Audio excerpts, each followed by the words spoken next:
Hello, everyone. I know it has been a minute, but I am back and I am excited to continue to bring awareness to true crime cases. So make sure you like, comment, and subscribe. So, in today's episode, we are going to be talking about a missing persons case that has been unsolved for well over 16 years. Now, the person of interest in this case is someone that detectives have been looking at since day one, and he is actually serving time for another crime. And it is begging the question, honestly, if these two cases are connected. We're going to dial back the clock to September 14th of 2010, and we are headed to the small town of Orange County, Virginia, and there we have 19-year-old Samantha Clarke. It is the middle of the night, and Samantha is downstairs watching TV while her younger brother is upstairs in his room. Sam's mom, she works the overnight shift, so she is not home at the time. So it is just Sam and her brother in the house. And Sam, at a certain point in the night, tells him that she is going to be heading out and that she should be back very soon. Now, her younger brother had some reservations about this because he and his mom, they knew Sam, right? Sam was the person that she liked to go out with her friends. She liked hanging out with them. But at this time of night, it was highly unlikely that she would be going out with her friends this late. And on top of that, Sam did not have a car. So the public transportation was very minimal in Orange County, especially at that time of evening. It would be difficult for Sam to necessarily get around unless she had made prior arrangements. Now, Sam's brother ended up calling their mom during her shift, but she was not able to answer the phone at that moment because she was in the thick of her shift. So when she was able to get a break, she ended up calling him back, and he told her that Sissy left, Sam left, and she was not there. Sam was an adult. She was 19 years old. She had free reign over her life at this point. She wasn't going to keep surveilling and acting like a helicopter mom. She said, we're just gonna, go through the night, and when I get home, we will figure this out.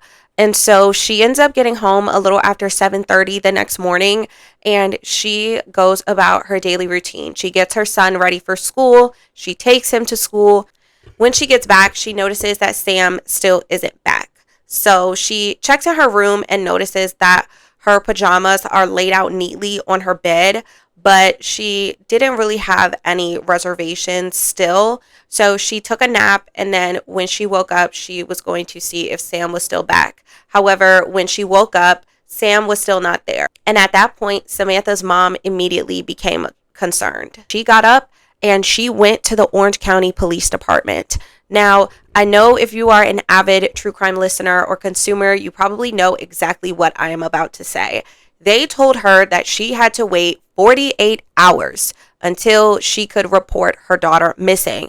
That is not true. You do not have to wait that long. If they say you have to wait 24 hours, if they say you have to wait 48 hours, you can report a person missing anytime you need and anytime you want to. Period.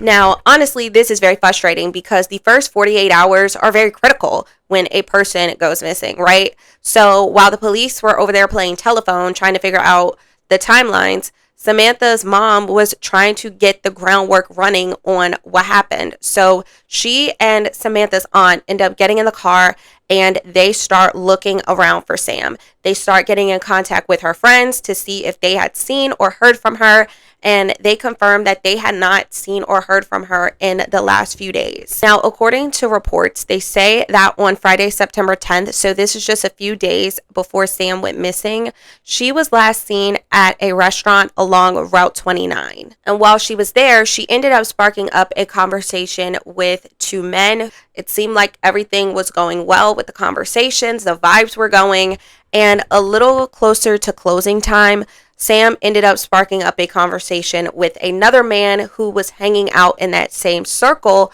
but was a little bit older. And this was 45-year-old Randy Taylor.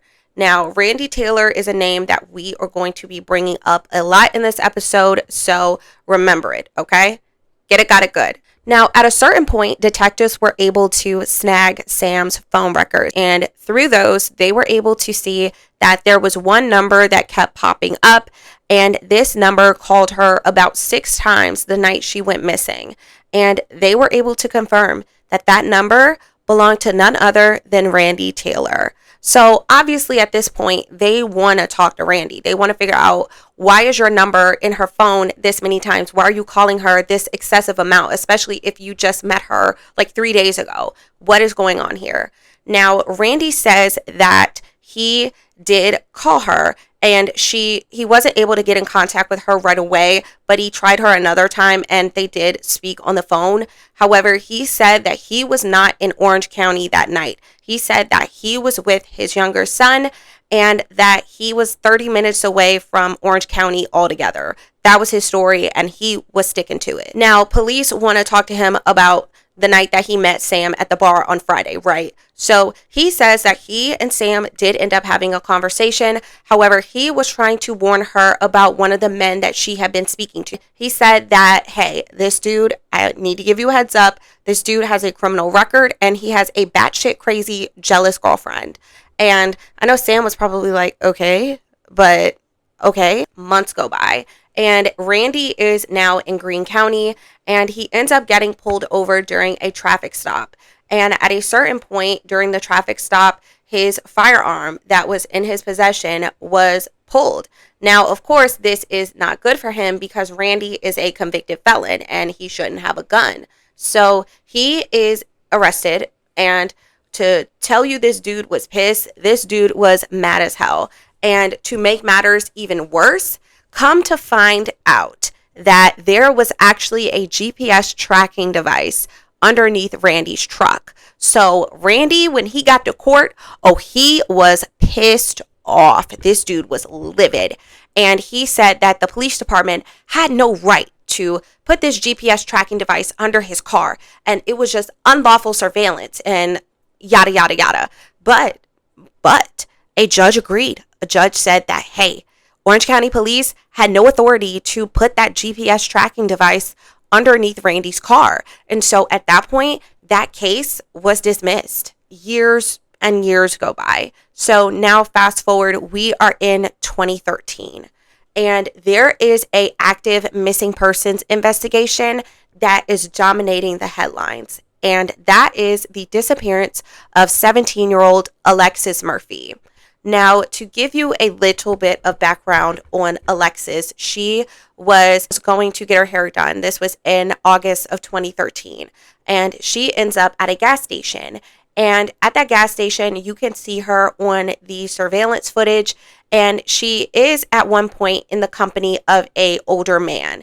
And that older man, that older man is Randy Taylor. So here we have Randy Taylor at the center of 2 active missing persons investigations. So Randy is questioned about Alexis, and he says that he and Alexis started conversing because Alexis wanted to find a place to get some weed. Randy knew where to get some, and so he helped her out. However, when a search warrant was secured for Randy's trailer, there was a lot of evidence that concluded that 1, Alexis had been there, and 2, whatever happened in that trailer was violent. And so Randy ends up getting arrested. He goes to trial and he is convicted for the murder of Alexis Murphy, and he is sentenced to 2 life sentences. Now, of course, this was a big deal when this happened because at that point, Alexis's body had not been found. And so he is now currently sitting in Red Onion State Prison for his crimes against Alexis Murphy. This also brought renewed attention to Sam's case. And in 2021, they made a major announcement in Sam's case. They said that they were looking at Sam's case as an abduction and homicide. Now, they wouldn't go into the specifics as to why they decided to change their course of action in the investigation. However, they were saying that they hope that the technology and DNA advancements would be on their side when they gather more evidence. Then in February of 2021, there was another big development Human remains found on a private property along Route 29 in Livingston, Virginia were discovered, and they were positively ID'd as that of Alexis Murphy. Now, this private property where Alexis's remains were found were actually 4 miles away from Randy's trailer. Fast forward to right now, 2026. It has been over 16 years since Sam went missing, and to this day, her remains have not been found. Sam's mom is not giving up hope. She is very hopeful that one day justice will be served in this case. And she knows that police are looking in the right direction. And at the end of the day, she just misses her daughter. She misses her smile. She misses her warm personality. She misses the way she would laugh and how good she just made you feel. And I truly hope that one day Samantha Clarke will be found and that whoever is responsible for what happened to her is held responsible. So if you or anyone you know has any information about the unsolved disappearance of Samantha Ann Clarke, please call the Orange County Police Department, and I will leave that number on the screen. All right, you guys, that is going to be it for me. Thank you so much for watching today's episode. Make sure you stay safe. Bye.